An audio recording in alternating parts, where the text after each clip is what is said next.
เพิ่นเนาะมื้อนี้ก็ชวนเพิ่นไปเบิ่งอันไม้พี่น้องเอามาเฮ็ดคันดังอันสอนพี่น้องพอได้สอนปูสอนปลากินเนาะพี่น้องปลาขึ้นมาอยู่ในห้วยในห้องอยู่กับพ่อสบายดีเด้อ สวัสดีลูก ตะบี โดยสบายดีอันนิวสบายดีลูก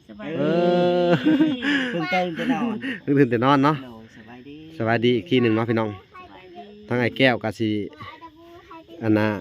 พาเพิ่นไปเบิ่งไม้เนาะไปเบิ่งไม้เนาะพันนั่นแหละพันน้ำมือจ้องหั่นแหละมันหักอะไรตัวน่ะระวังคันดังสอนนะ เดี๋ยวก็เฮามีเหล็กตัดไปตัดทำยังไง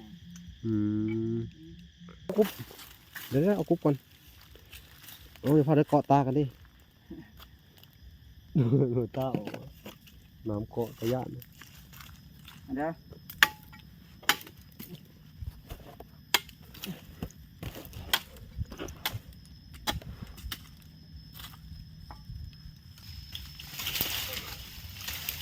โอ้ตัดสุดลำเหรอเด้อ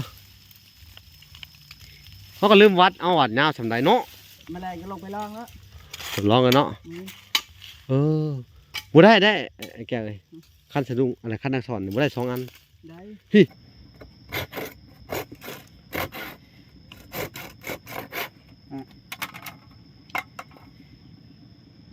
นั่นแหละ จับจะงามเฮ็ดยังไง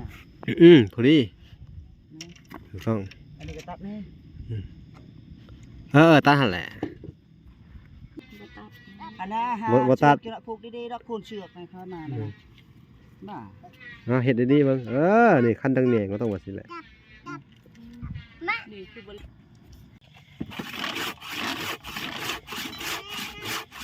เอาไปแซมไปพูดอีกแล้วมาพ่นดูนี่ว่าแซมไปจะหลับในจาน จัดไปดังสอนใหม่พี่น้องเอ้ย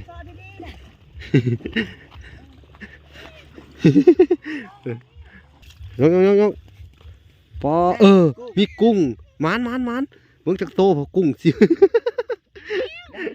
ใกล้ลีพี่น้องเอ้ยนี่เนาะ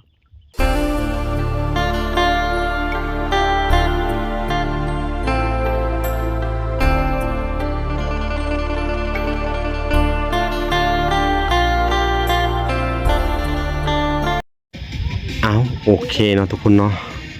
กับสบายดีพ่อแม่พี่น้องเบิดสู่ผู้สู่คนเนาะยินดีเข้าสู่ช่อง YouTube เบาหลาสายบุญคุณธรรมคือเก่าเส้นเคยเนาะทุกคนทักทายสบายดี FC ทางฝั่งไทยและ FC ทางฝั่งลาวและ FC ทั้งต่างประเทศนำเด้อเนาะกับสบายดีพ่อแม่เนาะอยู่ทางเมืองนอกเมืองนาพี่น้องเอ้ยและก็สบายดีเบิดทุกคนทุกหมู่ทุกบอลเนาะว่าจะอยู่ไสในโลกนี่เนาะพี่น้องเอ้ยเนาะที่รับชมเบาหลาเนาะมื้อนี้ก็เฮาก็อยู่ในเฮือนในซ่านของทางไอ้แก้วจะมาอัปเดตชีวิตเพิ่นพี่น้องเอ้ยเนาะเฮาก็สิเข้าไปหาเพิ่นเนาะมื้อนี้ก็ชวนเพิ่นไปเบิ่งอันไม้พี่น้องเอามาเฮ็ดคันดังอันสอนพี่น้องพอได้สอนปูสอนปลากินเนาะพี่น้องปลาขึ้นมาอยู่ในห้วยในห้องเนาะพี่น้องเอ้ยเนาะทางอาดิวก็อยู่กับพ่อสบายดีเด้อ สวัสดีลูก ตะบี โดยสบายดีอันนิวสบายดีลูกตื่นเต้นจะนอน ตื่นแต่นอนเนาะ สบายดี สบายดีอีกทีหนึ่งเนาะพี่น้องทั้งไอ้แก้วก็สิอันน่ะพาเพิ่นไปเบิ่งไม้เนาะไปเบิ่งไม้เนาะเป็นอะไรอยากรีไปเฮาไปเบิ่งไม้คันดังสอนเนาะเพราะว่าน้องปลาที่ว่ามันบื้นขึ้นมาเนาะมันบื้นขึ้นมาเลยกะมันข้างปลาดุกปลาคอพี่น้องเอ้ยได้กินได้ยามเลยเนาะถ้าเฮาสอนเนาะไปจะสิพาไปทางใดใหม่พี่น้องเอ้ยก็สิได้พาเพิ่นไปตัดไม้มาเฮ็ดคันดักสอนก่อนเนาะหลังจากที่ว่าได้ดักสอนไปก็ยังบ่ทันได้ใช้เนาะไอ้แก้วเขาก็สิไปใช้มื้อนี้บ่มีค่อยมีเวลาปานใดเนาะแต่เก่าเนาะโดยเมื่อวานนี่ก็ฝนตกเบิดมื้อพี่น้องเอ้ยมื้อนี้ก็อันฝนเช้าเนาะเป็นบรรยากาศยามอัน11 โมงเนาะ11 โมงกว่าๆพี่น้องเอ้ยเนาะนี่ มาเลยแล้ว เขาเสียเอาไม้หยังอ่ะล่ะไอ้แก้วเอาไม้หยังเห็ดคันดักสอดมาจากสีดี เขาบ่มีไม้ไผ่ ไม้ไผ่ อืม ถ้าว่าไม้ธรรมดาเนี่ยมันก็น่าจะดีนะเขาเลยเอาลำงามๆเนาะ โดยเอาตัวลำตัวน้อยๆเขาปอกเปลือกมันได้ อืม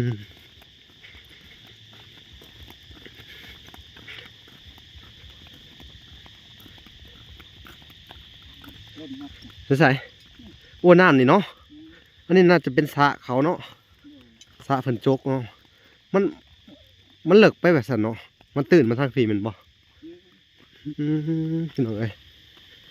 นั่นนี่แหละเพิ่นโจกไปใส่ดินเจ้าเนาะ โดยนี่แหละ เออเป็นหนองสระพี่น้องเอ้ย ไปยังหันลึกเลยนะ ใช่มันเป็นบ่อปลาไผตัวนี้ฮะ บ่มีปอปลาเขาไปเรียนก่อน เขาบ่ได้เลี้ยงปลาบ่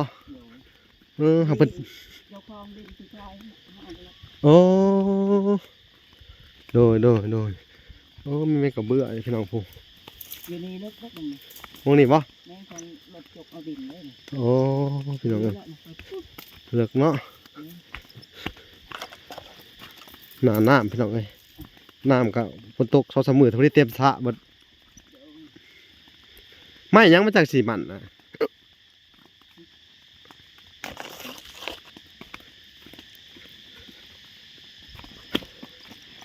ว่าแก โดย ไม่เหรอไม่ยังมาจากสีมัน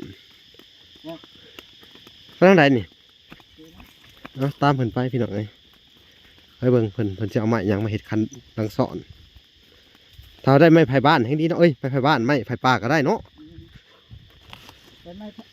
ปป่าแต่ว่าหากเอาไว้มันน้ำหลาย อืม นะ เบิ่งพี่น้องเอ้ยหาเรื่องเอารับซื่อๆเนาะ โดย คันดังสอน เดี๋ยวคอยเตรียมใส่ก็ได้แล้ว ช่วงนี้มัน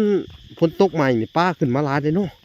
โดย ในหน้องบกขอบบกคุ้วยเนาะในไหหน้าจังเนาะ โดย เขาก็สิสอนเอามากินปลาซิวปลานี่เนาะ นี่ ว้าหมกกินแซ่บเลย ถ้าตัดเอาไม้คันครับ โอ้อันนี้น่าจะเป็นนาเขาเนาะ นาที่เจ้าของนี่แหละ นาเก่าเขาแตะกี้เนาะ นี่ อ่าเขาเป็นเพิ่นขายให้เจ้านี่สิเอาบ่เพิ่นนี่เอาบ่เพิ่นขายให้แบบนี้ บ่คักนี่นะ แบบนี้นะเห็นว่าน้าหอมน้ำเขากับอันแป้งน้ำนี้ไปทางอื่นทำบ่อยน้ำผ่ากลางเด้ นี่ยามฝนตกอันนี้น้ำมันก็สิท่วมเขา ท่วมบ่แท้นี่ ท่วมแล้ว ฝนตกน้ำท่วมอยู่บัดนี้เยอะป้าเท่าที่นั่นเดี๋ยวนี้จักรจันทร์ยังมีเนาะงามเลยมันก็ใกล้สิเบิดเลยเนาะ นี่ เดือน7เดือน8ก็เบิดจักรจันทร์เนาะ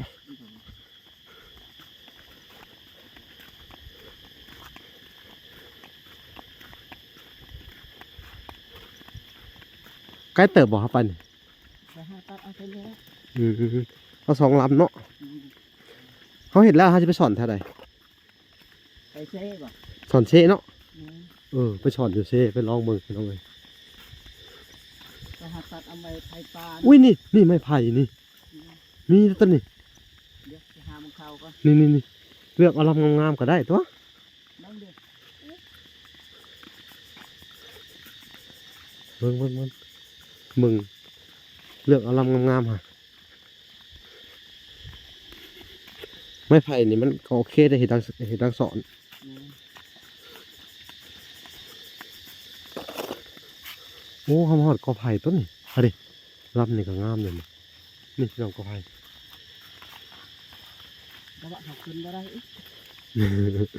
นี่ลำนี่งามเลย อืมมันเป็นน้ำนะ ไปเบิ่งก่อนลำใดๆก็เอาเดี๋ยวก็บ่ใส่เกิบว่าเกิบให้กันอันนี้ยังกว่า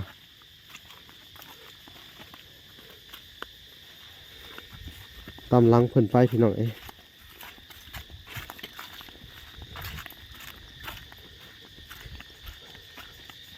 นี่น่ะลำน่ะนี่พี่น้องซื่อๆเลยนี่หาวิธีเอาด้วยน่ะพี่น้องเอ้ยก็ไผ่แทนนี่ก็มีหลายอยู่มึงก่อนนี่ถ้าได้ลำนี่เนาะ อืม คักเลย เดี๋ยวเขาขึ้นบ่ได้นะ มันหนาน้ำก็หลายอีกพี่น้องเอ้ย ตามคนเพิ่นไปเพิ่น เงินในไทยเขาปลูกนะ ไม่ให้ปลาล้ำน่ะได้แหละแก้วนี่ตัดล้ำนี่แหละเอาลงถ้าบ่ลงกับพากันปีนขึ้นทั้งกอไผ่ทั้ง2คนเลยอะเห็นบ่บอกให้ถือเกิดมาบัดนี้ย่างบ่ได้ละบัดนี้ นี่แล้วอีกได้ละสองนี่ ได้แม่นบ่เด้ หาไม้มากายขึ้นก็ ทำไมมันกลายบ่เอ้าเห็นโลด มัน ไปไกลแล้ว กอไผ่มันหนาพี่น้องเอ้ย เดี๋ยวท่านแรก เด้ล้ำน่ะเตี้ยๆหนึ่งฮะเห็นบ่ฮะอันนี้ก็ได้อีกลำหนึ่งฮะมึงก้อนฮะพี่น้องเอ้ยโอ้ เดี๋ยวมาเลยเนาะมานี่บ่ คือมีเข่าคุณเอามาเห็นยัง จัก เด้นี่ได้แต่ลำหนึ่งปีนขึ้นไปเอาแต่ตัดรถฮะเห็นบ่ เดี๋ยวหาไม้มากายขึ้นก่อน ทำไมอีก อืมเอาที่ขึ้นก่อน หาไม้มากายขึ้นก่อนยังไงเอ้าเบิ่งเพิ่นพี่น้องว่าสิตัดได้ยังไงไปตามเบิ่งก่อนฐานนี่เด้ออย่างมาได้น้ำได้น่ะ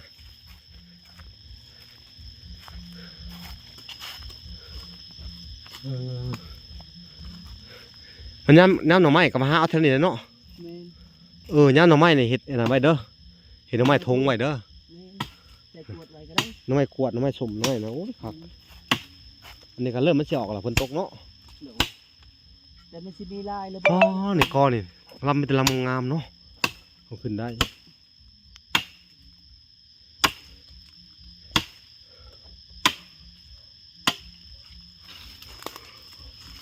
เอาเด้อ อ๋อโอเค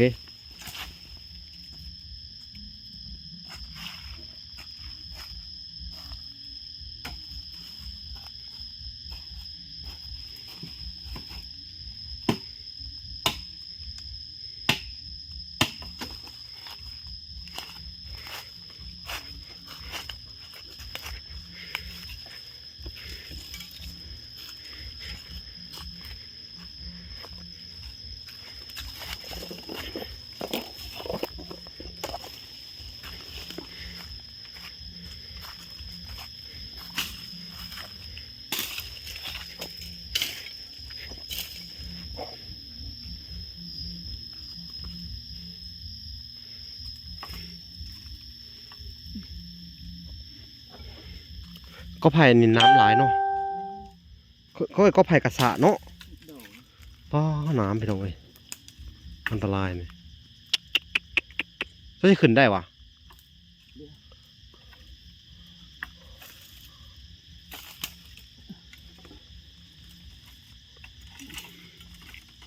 ระวังเด้อ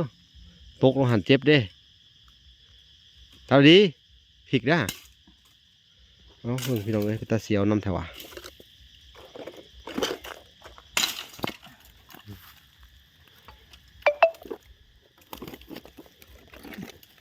โอ้จับดีๆเด้อเสียวนำเด้ตัดบางหันแหละแก้วตัดปุดหรอกอะลากออกมาแล้ว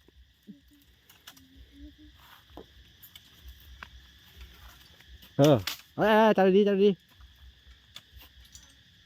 อันตรายเด้ฮะตกมาพันนั่นแหละพันน้ำมือจ้องหันแหละ หามึงดูดีๆก่อน มันหักอะไรตัวน่ะระวังโอ้มันแดงเว้ย แรงยังอีกวันนี้ มันแดง เขาตานะชิดบัดเดียวแหละนั่นแหละ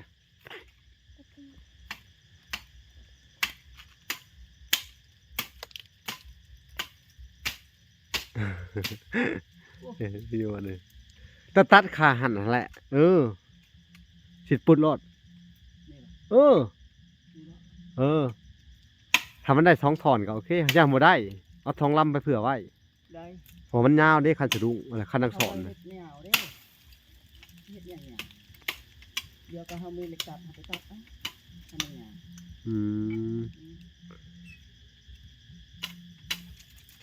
ชิดต้นนั่นแหละชิดตะปูต้นนั่นเนาะ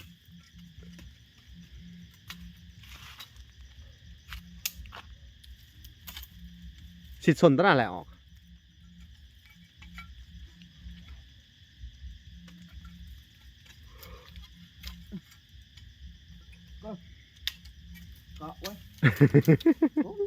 ระวังนะน้ำหลายหรือยอมหับเลยเนาะ แม่น ก็ไผ่อันนี้ลงมาก็ได้ลงมาเกาะเอาพื้นดิตัดส่วนตัวนั้นออกก่อน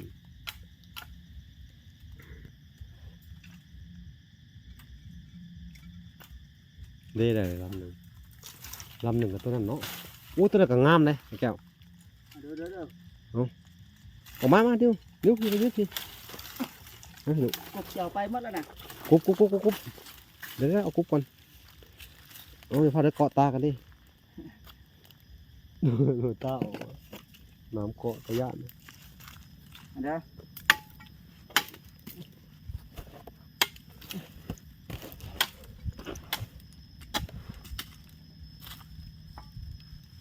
เลี้ยวไล่น้ำลงหันลุมเลยจะเดินพันมือขนาดผ่าเข่าอยู่นั่นปิ้งลากไปฉันผมไม่ได้แก้ลากกับผม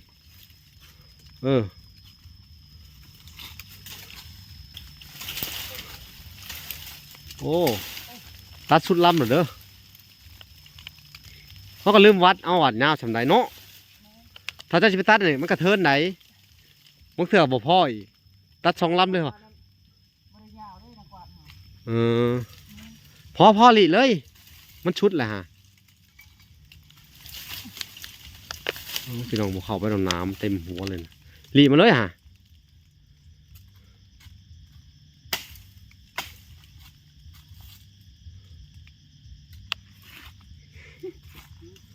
ยังหมดแดงอุ้ย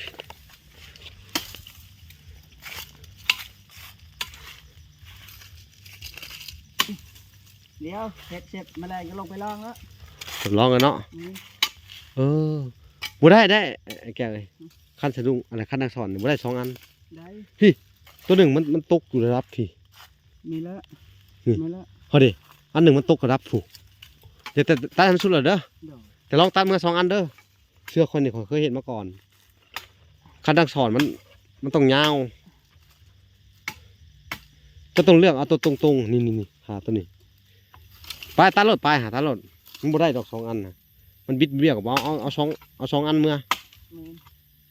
เดี๋ยวไว้เนาะ นี่ออกว่าน้ำนี่น้ำพวกนี้นี่ออกเด้มีลำน่ะเดี๋ยวสิบอกให้ดอกเอาพี่น้องเลยรีออกน้ำรีออกก่อนเอาจะจับขอสิจะขึ้นรีอยู่วะรีออก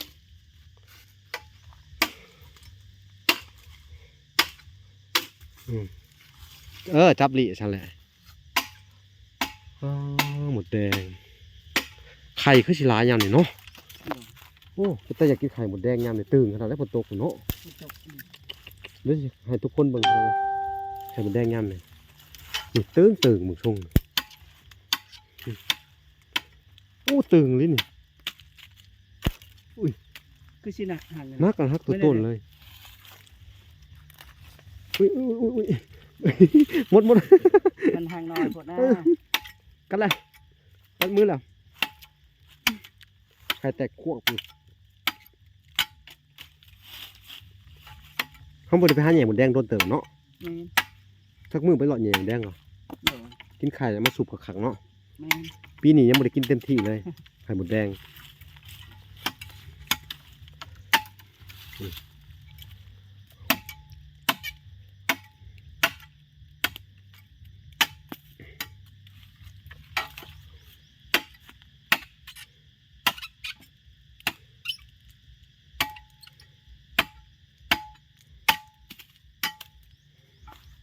โอเคไปเอาลำน่ะ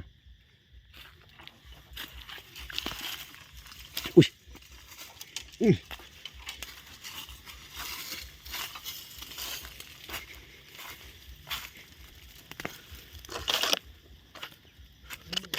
งานกันเดียวระวังน้ำด้วยตีนเด้อว่าไงล่ะบาดนี้มันกินนี่หาลืมไปเลยว่าจะต้องเอาตัวนี้เห็ดเกินเนาะไปเพิ่ตัดถิ่มเลยดิเขาก็ได้เลยลำหนา โอ้ยเพื่อนเลยอย่างคือไปตัดตัวเดียวเลยล้ำน่ะพี่น้องงามมาเลยฮะโอ้ เอาเดี๋ยวไปเอาไม้ก่อนเมื่อคืน ปลาไหมมาสั่งเขาลืมเมื่อกี้นี่เนาะ ตัดแล้วจังหูมือพี่น้องเอ้ยว่าเอาตัวนั้นมาเห็ดเกินเลยอ๋อคันดังสอนพี่น้องเอ้ยตอนนี้มันเป็นไม้กระสะพี่น้องก็คักก็กระสะน้ำจะร้ายกว่าหมูเลยพี่น้องเขาไปได้ก้อนอู้น้ำเบิ้งพี่น้องเลยนี่น้ำมันอันตรายพี่น้องเอ้ย เดี๋ยว ขึ้นไปเขาก็ไปเอาหูบอลงามๆทางขุนเนาะขึ้นไปได้ปะเลยเห็นดีได้ตกนะสอดเข้าไปเท่าไหร่เอาเข้าไปอีกโอ้ยได้อยี่ดอกฮะเขายืนมือเข้าไปตัดเอาซองลำไปน้องเผื่อไว้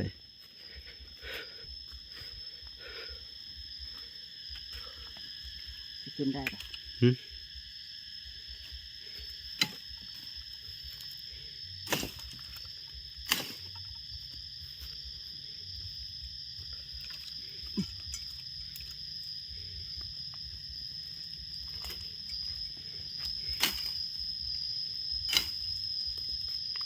โอ้โอนเลยพี่น้องเนาะตามไปดีเด้อเจ็บได้ตกออกมา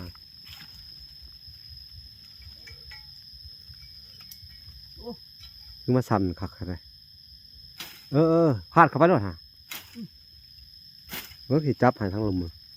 มั้งคือโอนเอ็นคักตัวสั่นดึกสวัสดีเด้อสวัสดีเด้อเนี่ยจะขึ้นไปแล้วก็ซับกลางตัวน่ะซับปุ๊บลงมามั้งค่ะลงมาแล้ว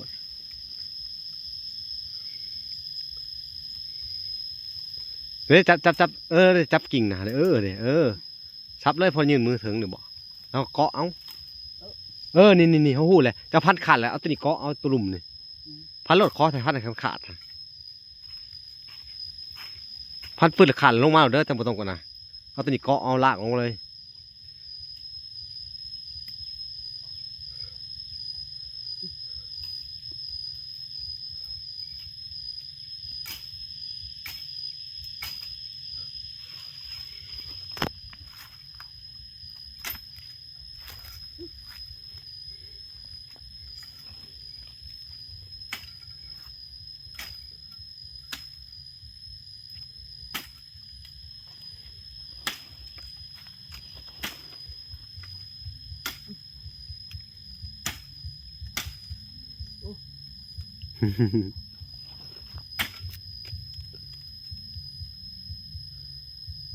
พันรอดขึ้นไปอีก1 พันปึกจึกมาเดียว ขอแค่ขาดขอแค่ขาดเด้เป็นอะไรนะหมูวิ่งแห้งค่ะพันมันตรงนะแม่อะไรสิขาดเลยปัดนึงโอ้ยพันกับหมูถืออะไรก่อนซับซับมันแหละฮะขาดหลังลงมาแต่สิพันคือไม่ยังถึงพันตรงๆนะ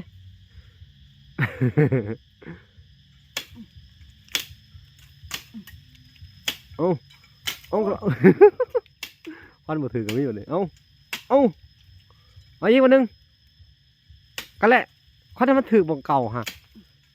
นับขึ้นไปเลยๆยังไงกว่าพันออกหนาไม่ยังถึง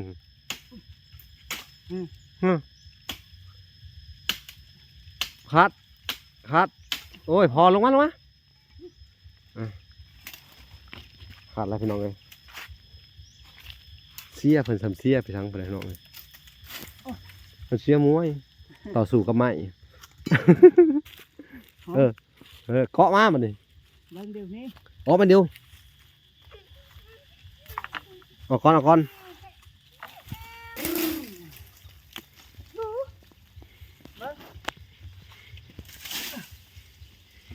เออพ่อวันนี้พ่อเอาไปย่างลากกับผู้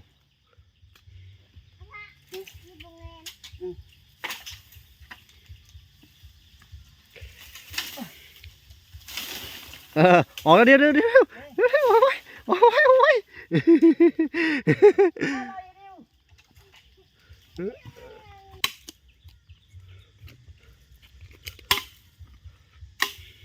คักน้ำลำหนึ่งกันเนาะได้ไม่งามเลยพี่น้องกระบะนี่2 ลำพอดีเลย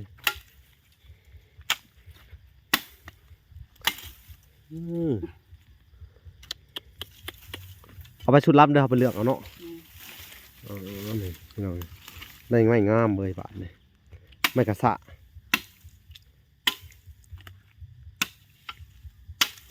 ก็ไผ่กระสะพี่น้อง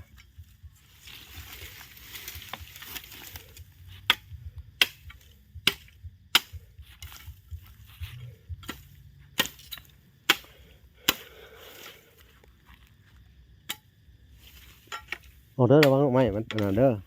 เร็วน้องใหม่มันดีด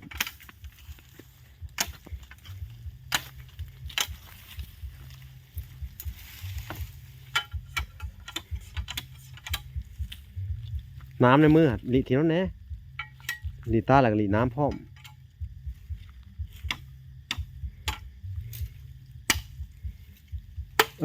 ขาดอะไรพอดีพี่น้องหลังจากได้ไม้บอกแก้วเพิ่นกับสิเมื่อก่อนโอเคพี่น้องเฮามาพอกันอยู่เฮือนเนาะโอเคเนาะพี่น้องหลังจากบอกแก้วฮอดเฮือนแล้วเนาะก็สิไปเอาแหน่งปะเอาแหน่งไปเบิ่ง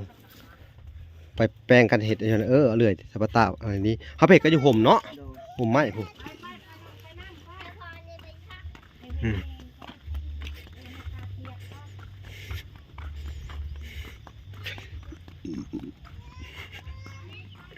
ฮาชิเบะผมกบกหูน้อง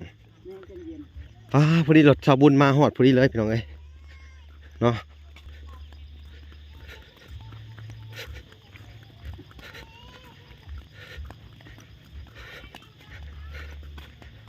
นี่มาแล้วโอ้เห็ดอย่างนี้พอดีมีคอนใหม่อย่างนี้เนาะพึ่งออกน้อง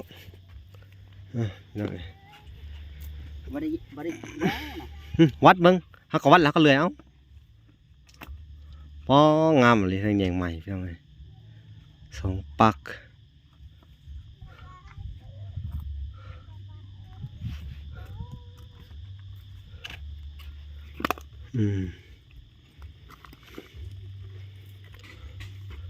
ลองเอาวัดมันดังไงเอาตัวตรงๆเด้อเอาบทนั้นมันตรงนี่ขันป้ายผิวหรือว่าลุ่มผมว่าตัวแรกมันตรงตัวนี้มันตรงเนี่ยตัวมันจะเบาแน่ตัวนี้มันนั่นใบมันบางๆโคตรตัวไหนตัวเขาตัดที่อิดนี่บ่โอ้หมู่บ้างนะสันนี่พอดีงามเลือดเช้าคันน่ะบ่เอาเบิ่งซะพี่น้องเลยเบิ่งเพิ่นประกอบนะโอ้เบิ่งออนิวกันสีเลื่อยอีกพี่น้องซอยพอขนาดซอยพอบ่ออนิวซอยพอบ่ระวังนี่ได้ค่ะ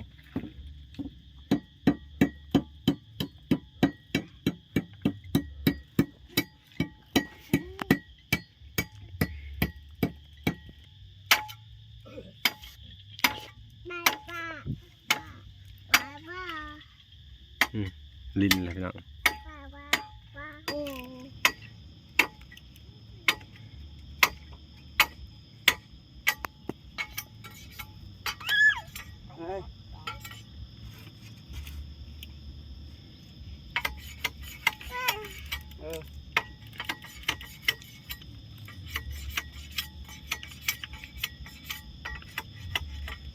อย่าไป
วัดเบิ่งก่อนจะเอาขาใด อืม ไอ้ยังเออนี่ประมาณนี้ประมาณนี้แล้ว นั่นแหละ จับจะงามเช็ดยังงาม พอดีถูกต้อง อันนี้ก็ตัดนี่ ตาหันแหละ เนี่ยพวกกิจไล่เลย แมน กัดว่าเห็ดยังชอบอุ้ย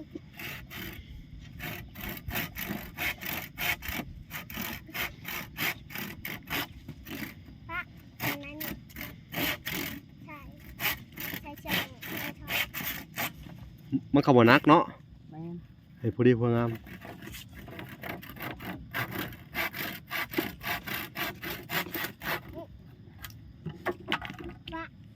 เนียงซอนอะไรซอนปะไป พระเอ๊ะสอนปลาที่ดิเช สอนนังนะเดียวสอนนัง สอนปลา ปลาซิวสอนเป็นบ่ อยู่ชอนมาเป็น สอนบ่เป็น มักสอนหรือบ่แหละสอนปลาซิวมักสอนหรือบ่แหละ สอนปลา ปลาข้าวนี่คือปลา เฮ้ย สอนดิเช ปลาโอ้อันนี้สอนละบาทนี่ น้องคนบ่าวอาดิว นิ้วสอนปลา นิวนิวอาดิว ปลาดิเชปลา ปลาเซเอาวัดให้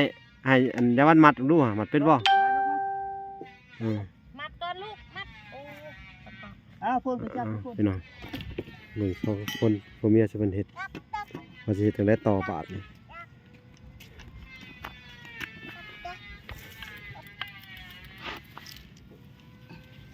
ใส่ดู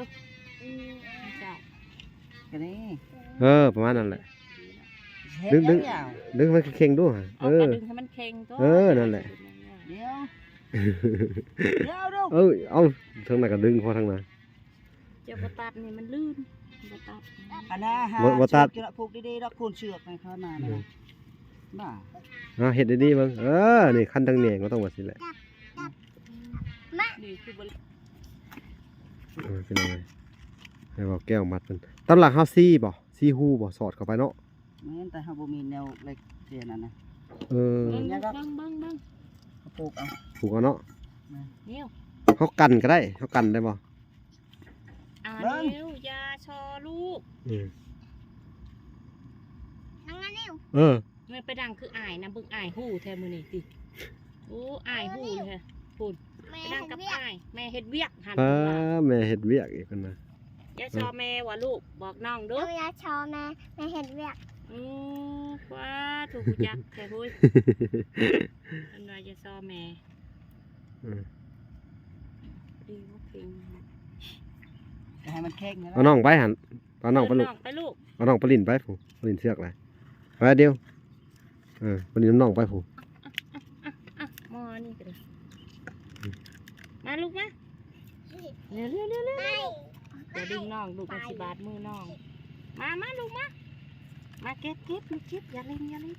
บ่งอยู่นี่บ่งใหญ่เด้มันกัดมือเด้นี่ยันบ่งเล่นตัวใหญ่มากหันรถไผมาโอ้รถพูน รถไฟน่ะ รถแม่ปูน รถแม่บุญโอ้ จักแม่บุญแหละเนาะ รู้จักกันเนาะรู้จักแม่บุญแล้วพี่น้องไอ้มันเขามาย่ามไผหนาเขามาหาไผหนาบ่ เขามาหาไผดิวแม่บุญมาหาไผแม่บุญมาหาใครมาจักมาจัก เงินมาหานิ้วบ่บ่ได้มาหานิ้วนะบ่ได้มาหาดิวบ่ แม่นเขามาหาดิวบอกนักอันนี้เนาะดีแหละมันจมลงเขาทอนมันถือ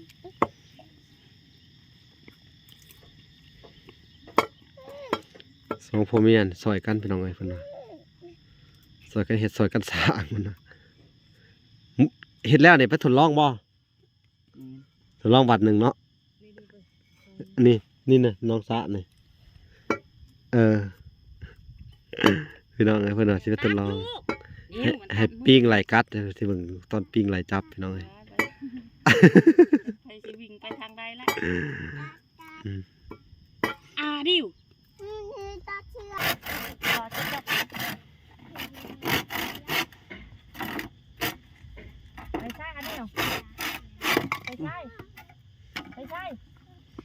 ฮะสิไปใช่ล่ะมาทำไมลูกมาอย่าไป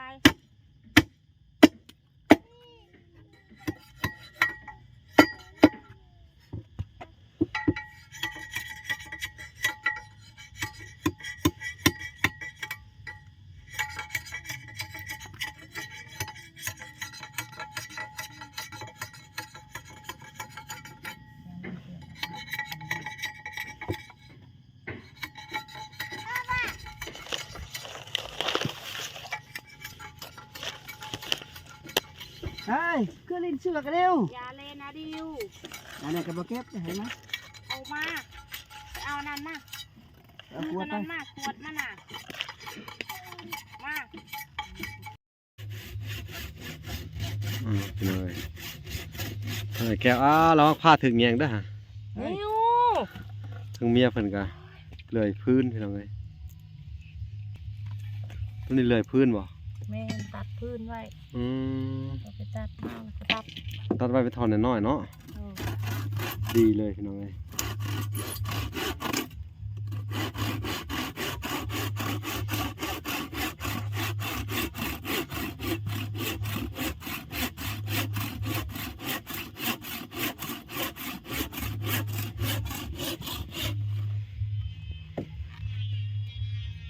ดูทายแก้วก่อน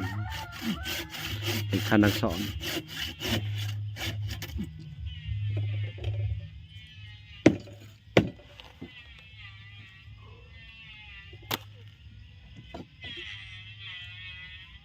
ใช่ละเดียวมาพาเลยไม่ใช่ไหมพาเลย นี่ มาไปเก็บไว้ได้เดียวเสร็จแล้วไปไว้ได้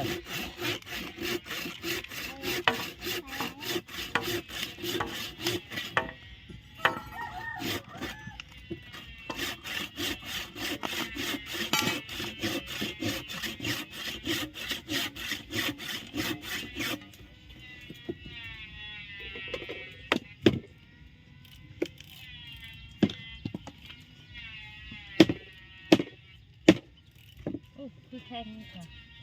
มึงอย่าซอ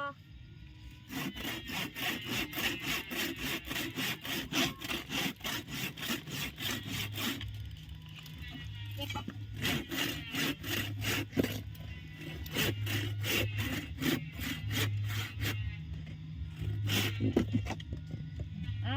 มา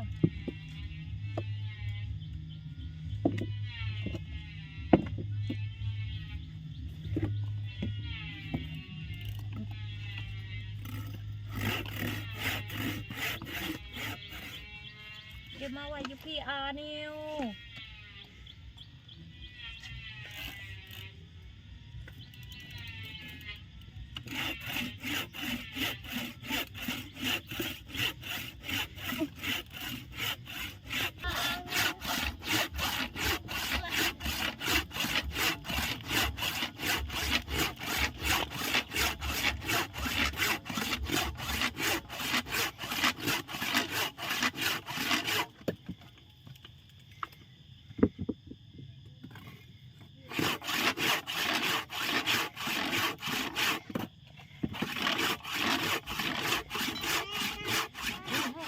มีดค่ะ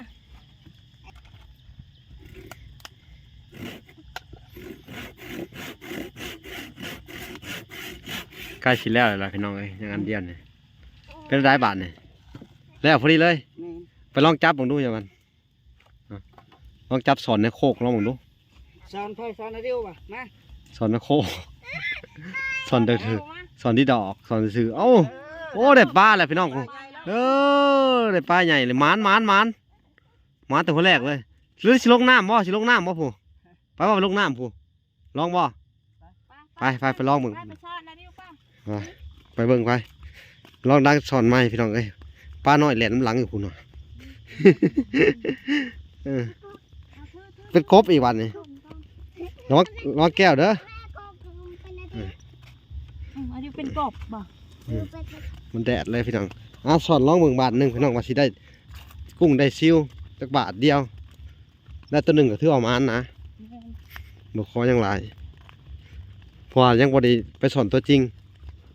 ผู้แหละตอนแรงผู้แหละบางๆผู้แหละไปใส่มองแล้วก็สอดปลาเลยเนาะเอาพี่น้องเอ้ยไปเบิ่งลงน้ำครั้งแรก ไม่ใช่ดูละกระป๋องยิงคืนละ เฉลิงอ่ะเออ นี่อย่าลงนะ อย่าลง ไม่ซ่อนใครนึง ไปสอนครั้งหนึ่งไปลองเบิ่งเออ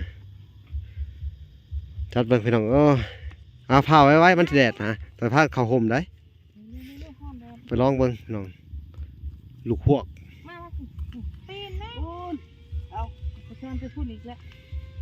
มาคนอยู่นี่ก็ซ่อนไปจะหลับในจาน จัดไป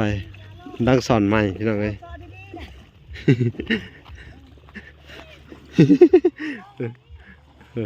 ลงน้ำละปลาน้อย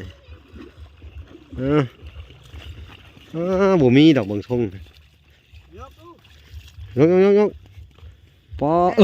มีกุ้งมานเบิ่งจากโตพอกุ้งสิ ได้ลีได้นะ ใกล้ลีพี่น้องเอ้ยนี่เนาะมีปลาพ่องโอ้นี่กุ้งหมาน กุ้งไล่เติม ปวดเลยเนาะจากสอนเลยเนาะปล่อยโอเคหมานโอเคเนาะพี่น้องเอ้ยคลิปนี้กับผมมีหยังหลายพี่น้องเอ้ยทดลองทั้งสอนใหม่เนาะให้แก้วกับอันไอ้วันเป็นได้คักว่าวันนี้ทั้งสอนใหม่คักเนาะเถอะอันนี้ก็ต้องขอบคุณมาทางอันแม่ตู้ USA พี่น้องเอ้ยที่เป็นคนออกทุนซื้อทั้งสอนให้ทั้งอันไอ้แก้วไอ้วันขอบคุณแม่ตู้เพิ่นพี่น้องเอ้ยเนาะเป็นไดสุดยอดเลยเนาะหมานขนาดเนาะ โดย โอ้ขักกว่าตีนมันละเอียดได้เขาเห็ดเนาะ โดย ตีนแยงตีนทั้งสอน เขาเฮ็ดเองเขาละเอียดทำไม ฮู้ว่าไผซื้อให้นี่ฮะ มีตู้ เอ เข้า อ ใจไหมน่ะ แม่ตู้ USA เพิ่นว่า ยังจำได้อยู่ คนอยู่โฮมผูก ไปพี่น้องโอเคพี่น้องเอ้ยพี่น้องเอ้ยส่วนดีใจแฮงเนาะ โดย ได้ของใหม่เพราะว่า เอามาแรกสิไปลองก่อน สิไปลองบ่ แม่น พี่น้องเอ้ย สิได้หรือบ่ได้ อยู่นี่มี มาลองรุ่นนํกันเนาะ โดย พี่น้องเอ้ยก่อนอื่นเบิดกะเพิ่นว่าทั้งสอนใหม่เพิ่นก็ว่าโอ้ขอบคุณทางแม่ตู้เนาะ โดย พี่น้องเอ้ยผู้ใหญ่ที่ว่าคอยสนับสนุนให้เพิ่นเขาถามว่าไฟซื้อให้เด็กเพิ่น มีตู้ ในตู้เนาะ โดยเอากับใจเด้อแม่ตู้เอ้ยที่สนับสนุนซื้อซอนมาให้หากิน โด กับใจหลายๆเด้อให้อยู่ดีมีแฮงเด้อให้มีสุขภาพแข็งแรงเด้อแม่เด้อสาธุ ขอบใจเด้อแม่ตู้ที่สนับสนุนให้ลูกให้หลานเด้ โด อให้อยู่ดีมีแห้งให้สุขภาพแข็งแรง ความเจ็บอย่าให้ได้ความไข้อย่าให้มี สาธุ เด้อแม่ตู้เด้อ ดีใจแฮงเนาะ โดย ได้ดังสอนได้ม้านขนาดพี่น้องเอ้ยดังสอนให้เพิ่น ขอบใจแม่ตู้ได้ดิว ใจขอบใจแม่ตู้ ไม่ตู้ ซื้อดังสอนมาให้ ชื่อยังชอนฟ้าไฮ โดย ดีมีแห้งเด้อ อยู่ในมีแหงอย่าเด้อเจ็บอย่าไข้เด้อ อย่าป่วยเด้อ โดสาธุสาธุเฮ็ดจังซี่ โอเคเนาะ เออ คลิปนี้กับผมมีหยังหลายพี่น้องเอ้ยเวลาก็จะได้จบคลิปก่อนแต่เพียงเท่านี้เนาะโอเคสบายดีเด้อสบายดีพอกันใหม่คลิปหน้าเนาะ โดย สบายดีบ๊ายบาย